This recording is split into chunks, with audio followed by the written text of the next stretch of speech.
Yep, there he is. I'm going to be watching that later. I'm all about comedy. Like, I love it. You can ask some of these guys I work with. Who do you like? Honestly, I'm pretty old school. Robin Williams is the top of my list. Mainly, I got to work for him back on his last tour. Even got a shirt from him, so he's definitely a top. But I'm pretty old school, you know. Richard Pryor, Richard Carlin. Absolutely. Yeah, a lot of those old school guys. You're on and ready to go. That's it? Yes, sir. We'll just pass it off. All right. See you on the God. See you on the God. I was joking a little bit with Valduheen this a minute ago that Zebadiah, Nofire, is Indian famous now, especially since we've had to put all these chairs in here. So those who's watching online, we just want to let you know that we do normally run a little bit on. I'm not going on telequal time, right? And but today there's been an increase of people that want to watch this show, and so we didn't anticipate this, and so we kept having to get more and more chairs. And so that is a good thing. I want you guys to know that we're very, very thankful for Sequel Need. Sequel Need to us is a language warrior. He is somebody that fights every day that kids talk Cherokee with, that he teaches rap and this and that. Online, he's like the Cherokee Stallion or something. I don't know, but and so I want to give him the honor. He's finished our Master Apprentice program. I remember when he first came, young man that didn't say anything. You think when you watch him online, you think this guy is funny all the time. He sits and does this. And so sometimes when he comes in my office, I give him a hard time. Well, I give him a hard time a lot. And so because we, he's a typical Cherokee young man that sometimes he doesn't always make the eye contact and all that sort of stuff. And so I'm like, oh, look up here, like he's doing something wrong. But he's my friend. I'm glad that he's here. He is one of ours. We love him. So I want to now introduce Zebadiah Nofire Sequel Need. EJ Allegiance. See, well done.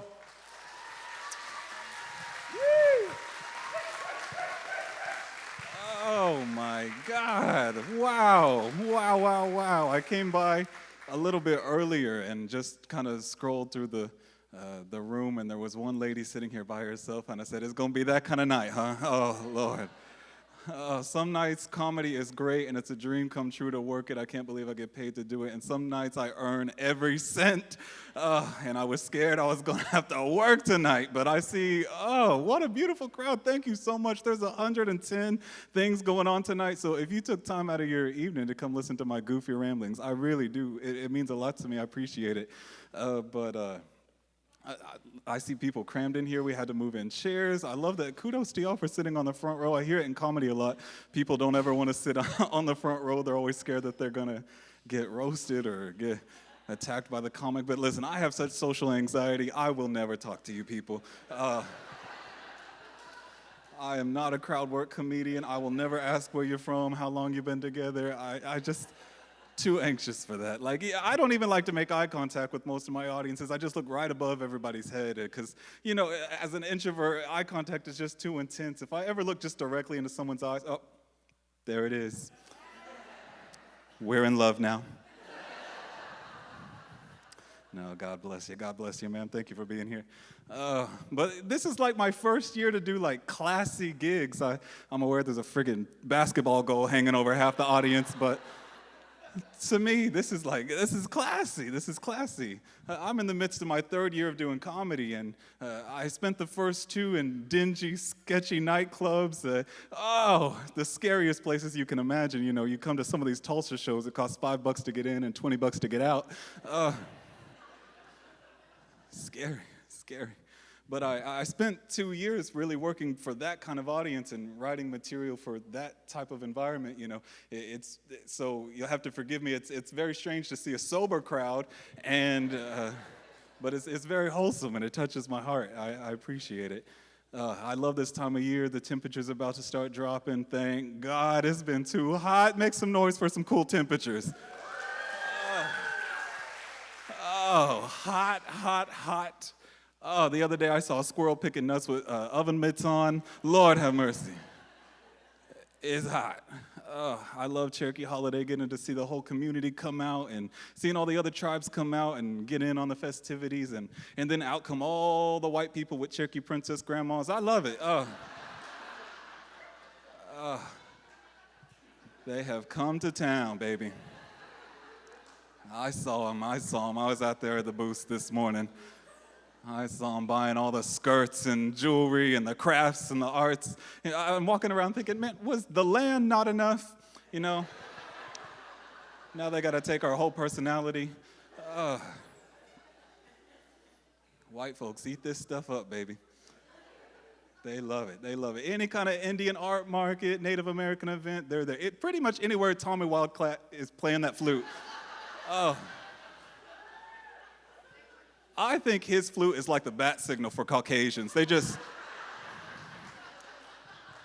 come flying, baby. God bless Tommy. I love Tommy, but white folks love Tommy Wildcat. They're fascinated by us. And once they find out that I'm Native American, they always end up asking you a bunch of questions you don't have answers to.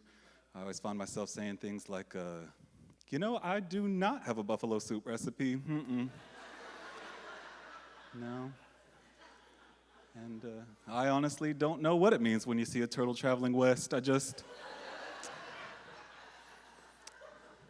don't know, baby. I don't know. They have such a hard time differentiating who we are today versus who we were hundreds of years ago. And Hollywood is no help. Oh, thank God for some of the representation. There's some wonderful work going on right now that they're really modernizing us and humanizing us to the rest of the world. But, for so long, forget about it. They were just totally fascinated with just the oppression and the awful history. You know, they would never want to tell, like, the story of young natives in comedy. They're far more interested in Trail of Tears, the musical. You can take our land, but you can't take our rhythm. God, and then some of these awful old Hollywood movies where they had Indian characters, but they're all played by white people in makeup. The whole time I'm watching, I'm sitting there thinking, where's Alec Baldwin when you need him?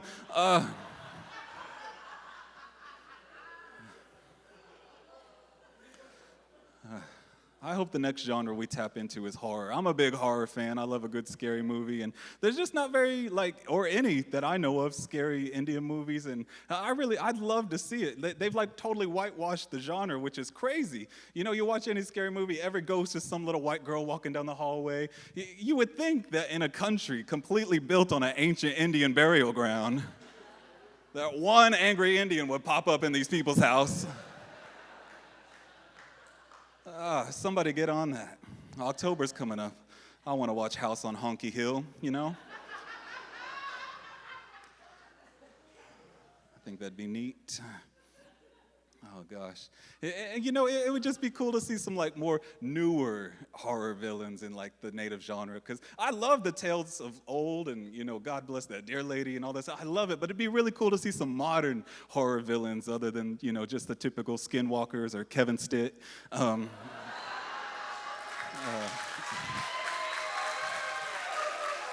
Is he here? Is he here?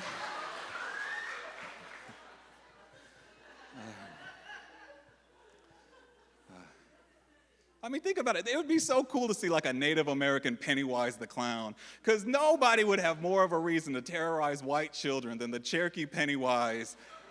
Can you imagine? They all float. They all float down the rivers that they stole from us. Yeah. God, I would hit that theater so fast, baby. But I work here. I love the job. It's a great job. It's a great environment. But I try to defy a lot of stereotypes here in the workplace. I try to get to work on time because, we're not exactly known for starting things on time. And there's one lady, she's always blaming it on Indian time. I'm like, girl, you can get here. And she's always blaming it on, she's got to get her hair fixed and her makeup fixed just right before she can come into work. But here's the thing, she's never cute.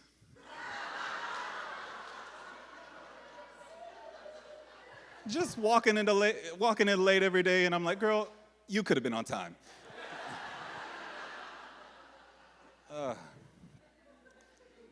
I work with the 7th and 8th grade, and I love working here for the most part. Every once in a while, you meet a kid that really tries you. I was walking into the building the other day, and there was a mother and a young boy walking side by side, and I was a few feet behind them, and they went on into the building, and right before I could grab onto the door, the little boy turns around, and he just snatches the door closed right in front of me, and I said, oh, okay. And the mom, she opened it all apologetically, and she said, oh, so sorry about him, kids. And I said, oh, yeah, bad parents.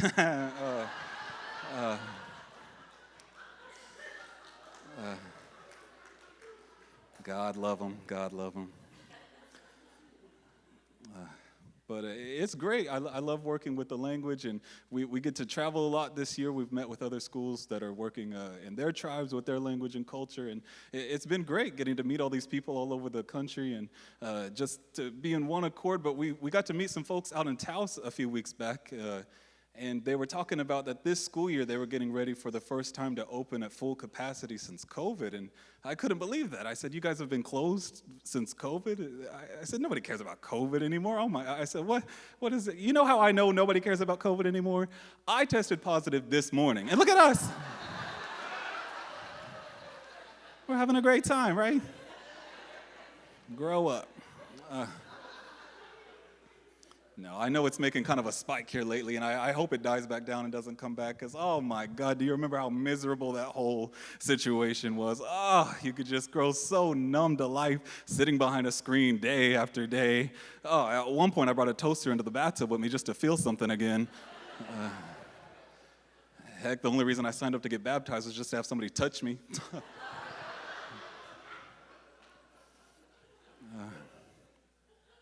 Gosh. And it was just so refreshing when we finally got to come back to work and, hate everybody in the flesh again. So nice, so nice. Because people are like them bad Netflix movies, man. You think you want to see them, but 20 minutes in, you're like, this is unbearable. Oh, gosh. Can't do it. My students, they're sweet. They love me. They're always leaving me these cute little notes, spray painted on my car. And so sweet, so sweet. But we got to move into this building back in January, and immediately on day one, we outgrew it. Like there was not enough office space in this room or in this building for the amount of people that work here. And the way that they have resolved this issue, I kid you not, they just went over there and picked up the old building, carried it across the neighborhood, and planted it back here in the backyard, which is just the most Indian crap I ever heard in my life.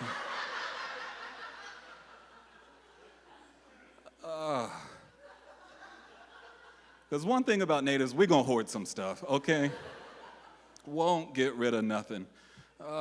Even Facebook pages. Forget deleting and starting over. Nope, just make another one.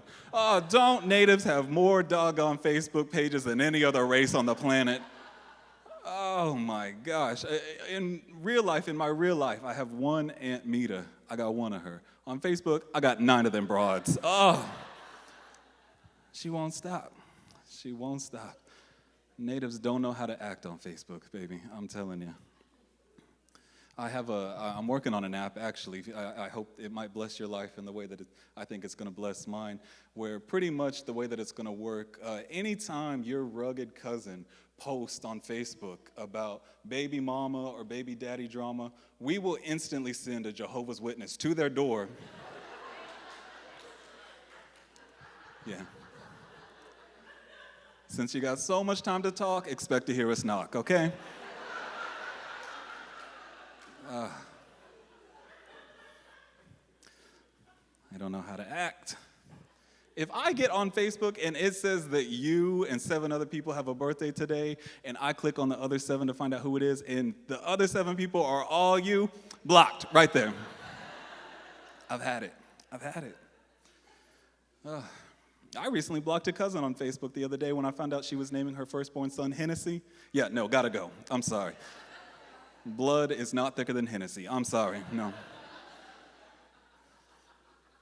And she was always with the baby daddy drama on Facebook. Always with the baby daddy drama. In the month of July alone, she went through 3 different men. 3 different men in 1 month. And all her stupid friends always in the comment section, girl, forget that man. Men are trash. She went through 3 different men in 1 month. Can you imagine if we were talking about car wrecks instead of men for a moment?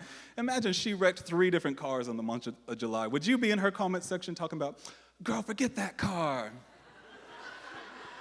Cars are trash. Heck no, you're going to say, girl, maybe you should walk, okay? Let's try that.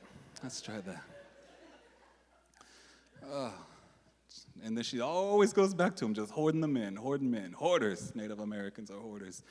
Oh, and going through a native grandma's refrigerator is like stepping through a doggone time machine. Lord have mercy.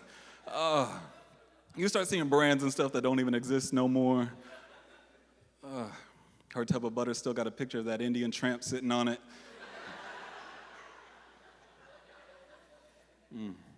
Then you open it up, ain't even butter in there, is there? Grandma got a whole chicken salad in there.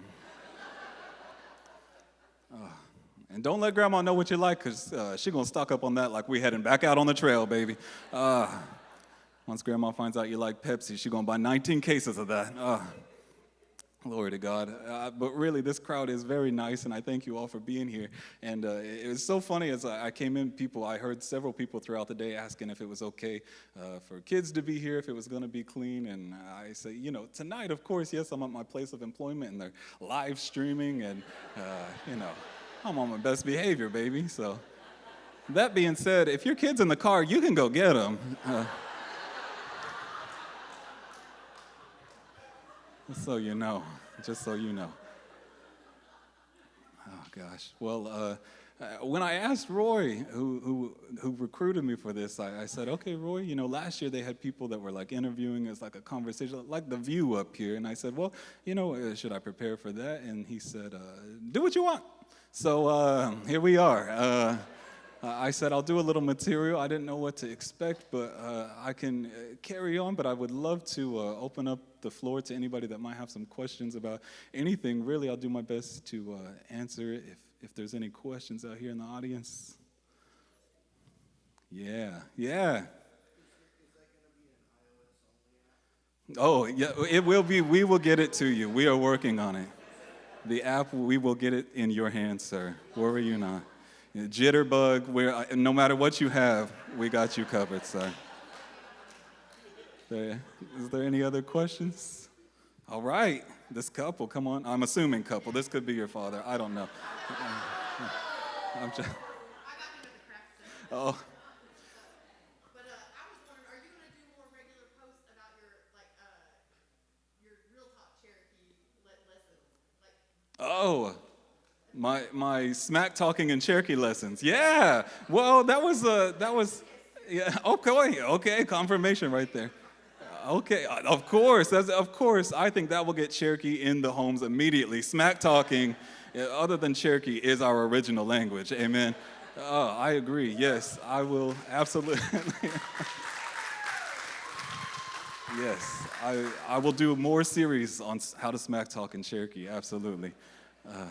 Yes. Any other questions? Yeah. And where can we catch you for your more late night? Okay. Great question. Tonight you saw Jay Leno. If you want to see, Eddie Murphy, Richard Pryor, you can catch me. I'll be at the Looney Bin coming up at October 8th, I believe, is the next show. Wild and out. There's a great, really a truly a thriving, growing Native American comedy scene right now, and there's some brilliant people. And I've worked with them on several other projects in years past, and thankfully, we don't work together as much these days, but thankfully we have one where we're all kind of going to be on the same event coming up, and it'll be at the Looney Bin in Tulsa, October 8th. It's a Sunday night, though, so God or us, you choose. I don't know. When you get to them gates, don't blame me, okay? You bought that ticket. The Looney Bin. Oh, I'm sorry. Girl, am I Siri? What? She's asking for the address. She said, "Is it on Mingo?" Girl, I really don't know.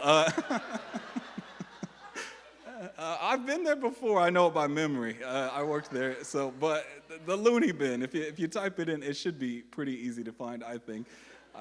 I look forward to seeing you there. Are there any other questions? Yeah. Yeah. I think the kids eat it up. I incorporate humor into almost every single thing that I do, and I use a lot of it in the classroom. Recently, we were going over clothing items and how to put on clothes and how to describe what somebody is wearing, and so I brought in some of the ugliest clothes that I own, including that infamous pink fur coat, and the kids ate it up. They loved it. They got in it, and we had a fashion show, and their test at the end of the week was they had to describe what their classmates were wearing in Cherokee. And so I just infuse humor and as much as I can into the language to make it enjoyable. God knows we've been in enough classes where someone says, "Oh, CEO," you know, oh God, no, I'm sorry. That's how we got in the Endangered Zone. So I'm trying to help us out a little bit. But that's a great question. Yeah. I don't regularly. I would, but. You know, I have one reservation about it. I can redirect a kid. I can't redirect an adult. We'll just fight. So I don't. No, I'm just kidding. But a lot of people were like, "We're not coming to that class." No, I felt it. I felt the tension in there. No, I haven't. I'd be open to it, but as of yet, no. Only a few times for certain events. Are there any other questions? Oh, okay. Yeah.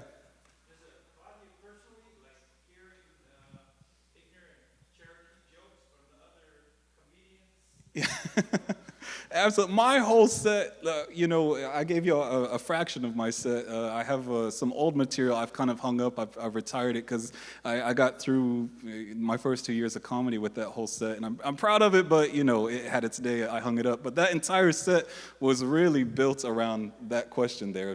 It was my response to not only the other jokes from other comedians, but also my response to just a lifetime of idiotic questions that people come up and ask you or think you'll be interested in, or think they'll believe that your grandma really was BFFs with Sequoia, or whatever their thing is. I don't know, but yeah, in the beginning I was mad, and I think that's why I wrote so much of that material, but I think it was almost kind of therapeutic to take it to so many audiences and hear people laugh about it. I don't get mad anymore because I come to expect it. Even tonight I'm like, where are they at? I'm looking for a lady with blue hair. She's gonna come up and ask me all about genealogy. I know there's one in every crowd. But I don't get mad about it anymore. I think the comedy kind of speaks for itself, and I started out with, I didn't start doing Native American events really till my second year. I started out in clubs that were generally a white audience or mixed urban audience, but no Native Americans in there at all. And so a lot of my material was for humor's sake first and foremost, but also just to kind of say, I know what you think of us. I know all the stereotypes that come to your mind when you hear that we're Native American, and I'm just going to put it out there and we can laugh about it. And it was cathartic for them too, because they were like, yeah, that is what we think of you. And so thank God you said it first and we can laugh about it, and it kind of like lets them breathe. And so I hope that my material is funny first and foremost, but I hope it also addresses all the idiotic things that we hear all the time as well. So yeah, I love that question. Anybody else? Tell us one. Oh, okay. Well, the first one that really got me attention ever, and it's featured in the OCO TV clip, which I'm happy, and it's the opening shot. I come out and I say, you know, people are always shocked to find out that I'm Native American, and they always say, really, Cherokee? I had no idea. And I said, baby, my last name is Nofire. How much more of an indigenous name could I have? What could I possibly change that to make it sound more native? Zebadiah corn planter, or Zebadiah, one with the wind.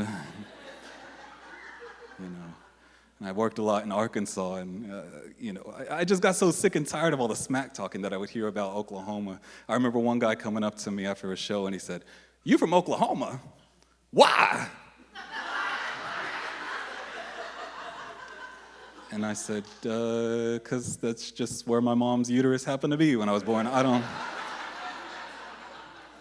Like, listen, we know it's not the prettiest state, but don't blame me. I'm Native American. It's not like we picked it.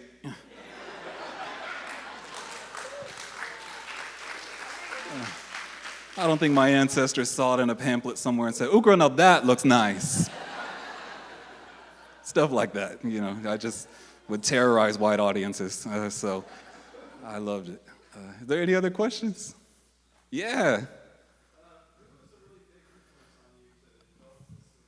Oh, God. Yeah, great question. I'm a lifelong comedy fan. I grew up listening. I think the first probably comedian that I was exposed to, my family loved back in the day now, was Bill Cosby himself special, was one of the first things that I ever got exposed to. But for me personally, the man and the special that revolutionized my life, I was up late one night, probably like 1 or 2 in the morning, and on Comedy Central they were airing it that late because they assumed people my age were asleep, but they were playing Richard Pryor live in concert, and it was uncensored, and I heard a word that's normally not on TV, and that's what got my attention at first. I said, "Wait, hold on," and I flipped it back, and I listened to him talk about the differences between white people funerals and black people funerals, and how white folks act in the woods versus how black folks work in the woods. And I was just like, that is the truest thing I've ever heard in my entire life. And I loved it, and I knew whatever that was, I wanted to do it. And the older I got, and I dealt with people that would ask us crazy questions like he was talking about, and I said, it kind of made me mad and frustrated, and I got tired of hearing it. And then in my teenage years, got exposed to a fellow named Paul Mooney, who his whole life terrorized white audiences. And so I said, whatever that is, I want to do it. And so Paul Mooney and Richard Pryor are probably my father figures in comedy as far as I feel. But I love that question. Yeah. I'm sorry? Oh, okay. I've thought about, I don't think so. I mean, I couldn't. Thank God, I wake up every morning and I am the most thankful person on earth because I really do work 2 dream jobs that I love. I love coming here. I love working with the kids in the language, and I love getting to go out to clubs and make people laugh. And one at the expense of another, I truly, unless that check's got 7 digits on it, I don't think so. When we hit the 7-digit mark, I might, because kids can teach themselves, I'll make online videos. But until then, no, really, I'm very torn. I don't think I could. I really don't. I love both occupations, really, I do. That's a great question. Yeah. Maybe, yeah, I don't know. I really don't know if there is a specific word for comedian. Not that I've ever heard, but Adonai Eliski would probably cover it, maybe. I'm not sure. I'll definitely look into it. Maybe we can conjure one up. Yeah, that's a great question. Is there any other wandering minds? Okay, well, you guys have been truly, truly a pleasure. Oh, okay, before I wrap up, come on, Queen.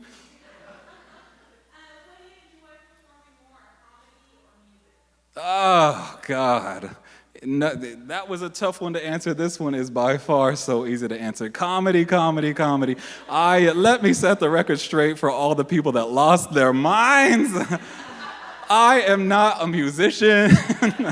I am not a singer. I am not a musical artist. I don't want to be. I don't aim to be. My heart is not in that. I love comedy. I love comedy. The reason that I choose such outrageous outfits and to act wild and throw money and roll around on the stage when I'm doing the music stuff, it's really just because that is not my comfort zone. They asked me to do that, and I said, well, I can't do it serious, so I'm going to make it as obnoxious and as goofy as possible, just kind of as a shield of protection, I guess you could say, that I'm pretty much just saying, like, listen, ladies and gentlemen, I'm not taking this serious, so please don't take me serious. I don't think I sound great. I'm not trying to win a Grammy. I'm just trying to help these kids have a fun way to learn their language. And that's really all that it is. I love it. It's been a fun project to be on, but my heart is not in it at all. So I love comedy. Thank you for asking that question. Yeah. My favorite food. I love the question. Okay, I'm back on the clock here. No, you're so sweet. I love Simple Simons. I'm a big Simple Simons fan. I love a good calzone. I'm not a picky eater, so pretty much whatever you pick, girl, well, I'll eat it. Okay, so I'm not a picky eater. Are there any other questions? Right on. Well, I have some merch here if you're interested. I would love, please come say hi. I'd love to snap a pic. You can look at my merch. It's more for my goofy musical merch. But really, truly, this has been so fun, and you guys have really touched me by showing up and showing out. This has been a blast for me. Thank you so much. I hope you enjoy the rest of your weekend.